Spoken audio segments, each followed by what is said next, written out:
Assalamualaikum warahmatullahi wabarakatuh. Perkenalkan, nama saya Muhammad Ian Febrian dengan NIM 230 302 501 025, kelas PKOA. Saya akan menjelaskan tentang teori humanistik dari pelajaran psikologi pendidikan. Baik.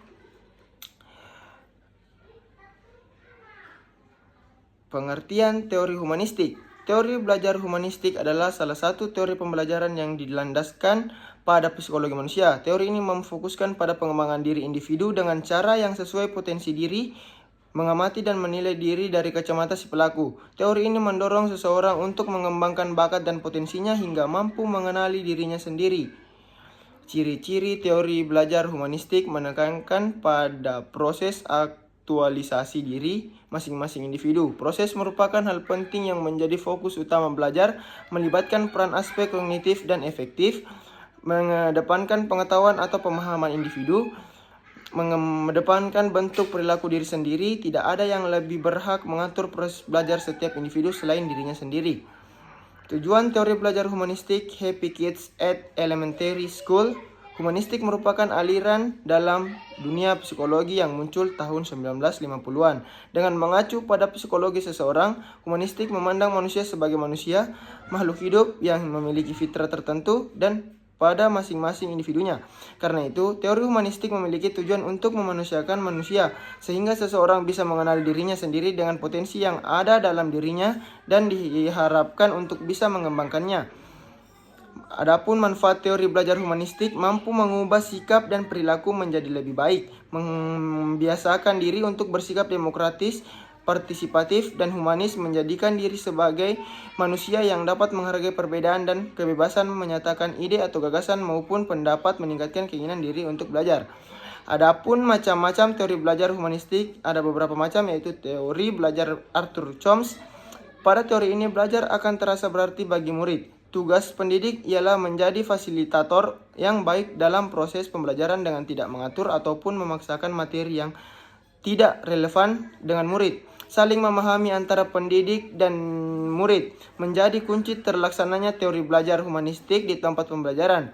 Teori belajar Bloom dan Krathwohl mengemukakan teori belajar yang fokus pada hal-hal yang pasti dapat dikuasai oleh murid dalam proses pembelajaran. Teori ini melatar belakangi taksonomi Bloom yang dikenali di dunia pendidikan. Teori belajar Carl Rogers menurut tokoh psikologi humanistik dari Illinois, Amerika Serikat. Carl Rogers belajar itu harus melibatkan sisi intelektualitas dan emosional seseorang. Karena itu, motivasi belajar merupakan hal yang wajib dimiliki oleh seseorang pembelajar. Teori belajar Maslow. Abraham Maslow mengemukakan pandangannya mengenai teori ini. Menurutnya, setiap individu akan berusaha dan berupaya untuk memenuhi kebutuhan hierarkis dan hidupnya. Dorongan untuk menuju ke arah yang lebih baik sangat diperlukan dalam hal ini. Kelebihan dan kekurangan class matters working together. Dalam teori ini terdapat kelebihan dan kekurangannya.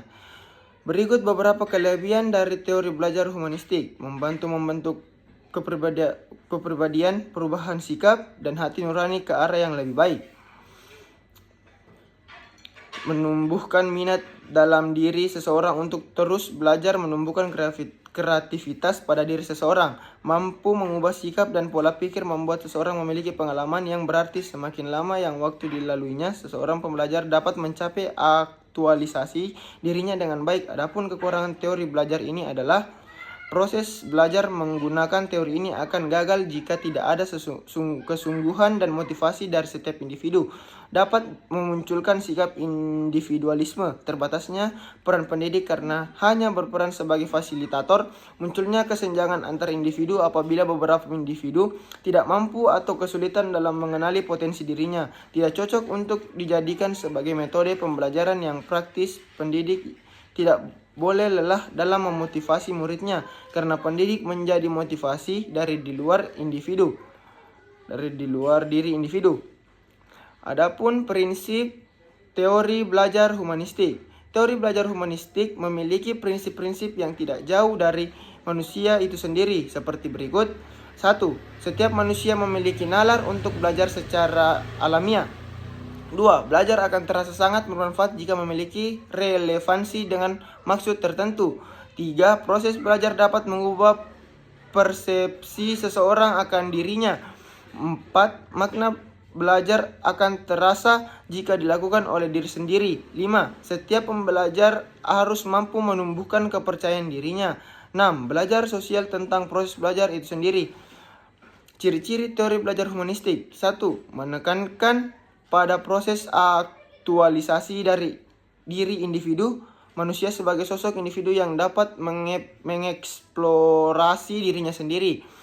2. Proses merupakan hal yang sangat penting dan menjadi fokus belajar. 3. Melibatkan peran aspek kognitif dan juga efektif. 4. Mengedepankan pengetahuan atau memahami individu. 5. Mengedepankan bentuk perilaku diri sendiri. 6. Tidak ada yang lebih berhak mengatur proses belajar setiap individu selain dirinya sendiri. Baik, sekian dari saya. Wabillahi taufiq wal hidayah. Wassalamualaikum warahmatullahi wabarakatuh.